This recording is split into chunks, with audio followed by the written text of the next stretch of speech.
Are you sure? हाँ बिल्कुल। ठीक है, अगर तुम श्योर हो तो मैं तुम्हारे साथ हूं। अब से वो ही होगा जो तुम चाहोगी।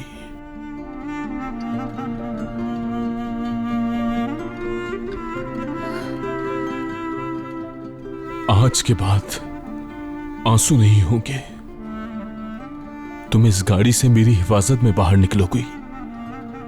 तुम्हारी ढाल मैं बनूंगा। जो भी तकलीफ तुम्हें पहुंचनी होगी उसे तुमसे पहले मुझ तक पहुंचना होगा। और जब तक मैं जिंदा हूं ये सब इसी तरह चलता रहेगा। ये दुनिया खत्म भी हो गई तो तुम्हें कुछ नहीं होने दूंगा, ठीक है?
दादाजान,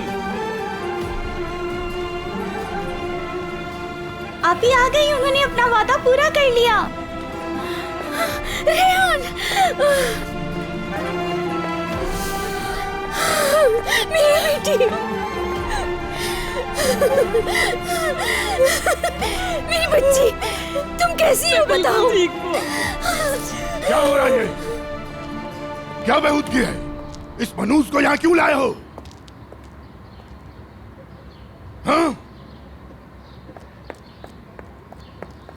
सब लोग सुन लें और अच्छी तरह जान लें, रेहान की जगह इस हवेली में है।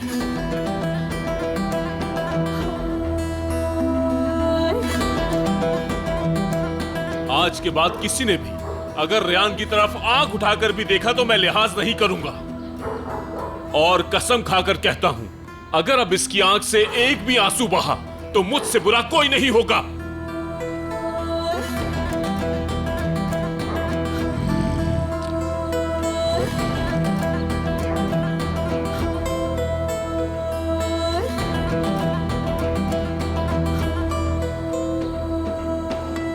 रेहान मेरी बीवी बनेगी।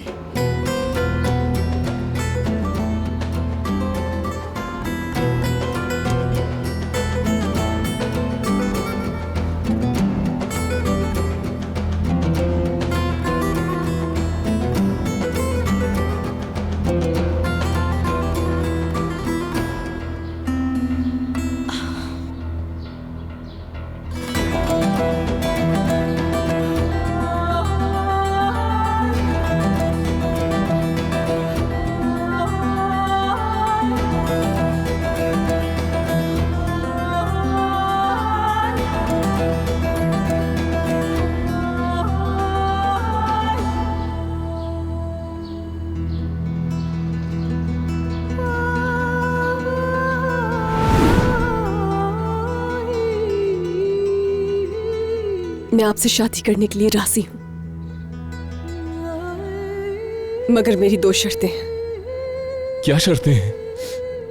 अगर आप मेरी शर्तें मानेंगे तो ही मैं आपसे शादी करूंगी। आप मुझे कभी भी मेरे माँ बाप से या गुल से अलग नहीं करेंगे और मैं उस हवेली में ही रहूंगी जैसे पहले रहा करती थी। मुझे मंजूर है। दूसरी शर्त?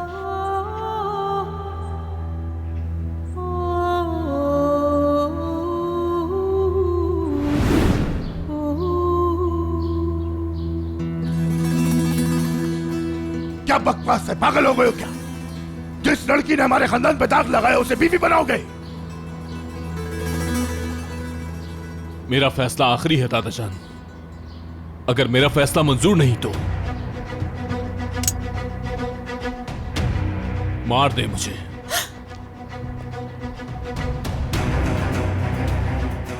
या तो मुझे यहीं पर मार दे या फिर रेयान को मेरी बीवी की सूरत में कबूल करे।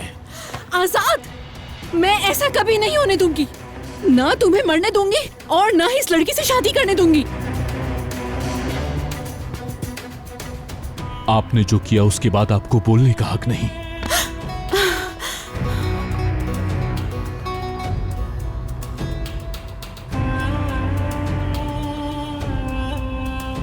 मेरा फैसला अटल है। रेयान मेरी बीवी बनेगी।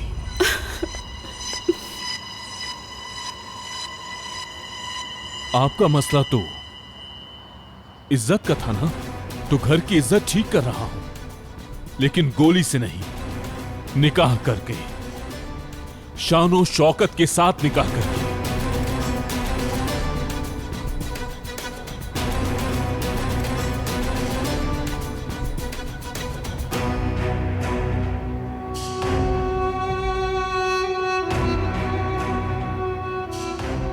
ये आप लोगों की दुश्मनी पर कुर्बान हुई और बगैर किसी कसूर के आप लोगों के हाथों सजा पाई।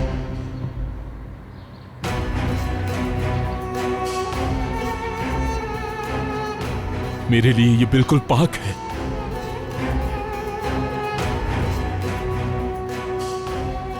मैं इससे शादी करूंगा और अपने सर का ताज बनाऊंगा।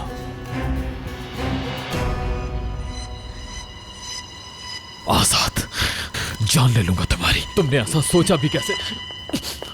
मिरान, मिरान, क्या कर रहे हो? रुक जाओ, तुम्हें भी मार देंगे और रेयान को भी मार देंगे। आजाद ने कहा कि वो रेयान से निकाह करेगा। उसका हाथ पकड़ा उसने, हाथ पकड़ा। इस मकार ने उसको मजबूर किया होगा। देखो भाई, तुम जो सोचते हो उसी को सच समझते हो। रेयान, मुझे यकीन है रेयान अपनी मर्जी से ऐसा नहीं कर सकती। फिरात, उसे मजबूर किया गया है। छोड़ो मुझे। रुको, रुको मिरान, रुको, रुको मेरे भाई। देखो मेरे भाई, तुम ठीक कह रहे हो, मगर क्या तुम रेयान को जाकर ला सकते हो सबके सामने? तुम खुद को और रेयान को आग में झोंक रहे हो। नहीं, नहीं, रेयान की मर्जी नहीं हो सकती हरगिज़। जानता हूं मैं, मजबूर कर रहा है उसे। रेयान मर जाए तो भी आजाद से शादी नहीं करेगी। मैं जानता हूं उसके पीछे कोई कहानी छुपी है। वो तो ठीक है, मगर तुम वहां जाते हो तो उसके लिए और मुसीबत होगी। देखो, मैं तुमसे वादा करता हूं, तुम दोनों के लिए कोई ना कोई रास्ता जरूर निकाल लूंगा। मैं कोई ना कोई रास्ता निकालकर तुम दोनों की मुलाकात जरूर करवा दूंगा। फिर जहां मर्जी उसको ले जाना हो ले जाना। प्लीज समझो मेरी बात को। अंदर वैसे भी बहुत हालात खराब है। इससे पहले कोई हमें यहाँ देख ले, हमें जाना होगा। मैं कैसे उसे छोड़कर जा सकता? कैसे फिरात? अगर तुम्हें रेयान का जरा भी ख्याल है, चलो यहां से।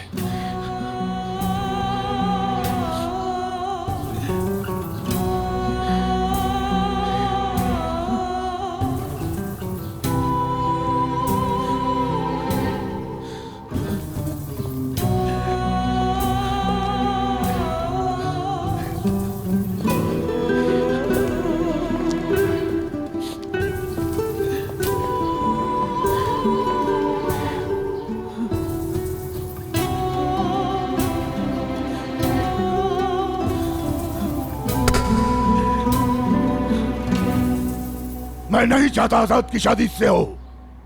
ये पहले ही हमारी इज्जत का जनाजा निकाल के जा चुकी है और अब इस घर में वापस इसकी सिर्फ लाश ही आ सकती है। समझ गए ना सब? बाबा, छोड़ इसे।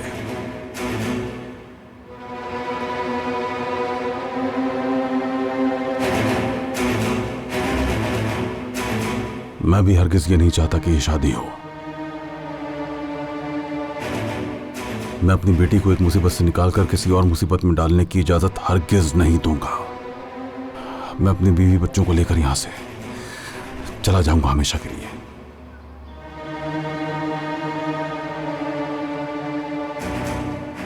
बाबा,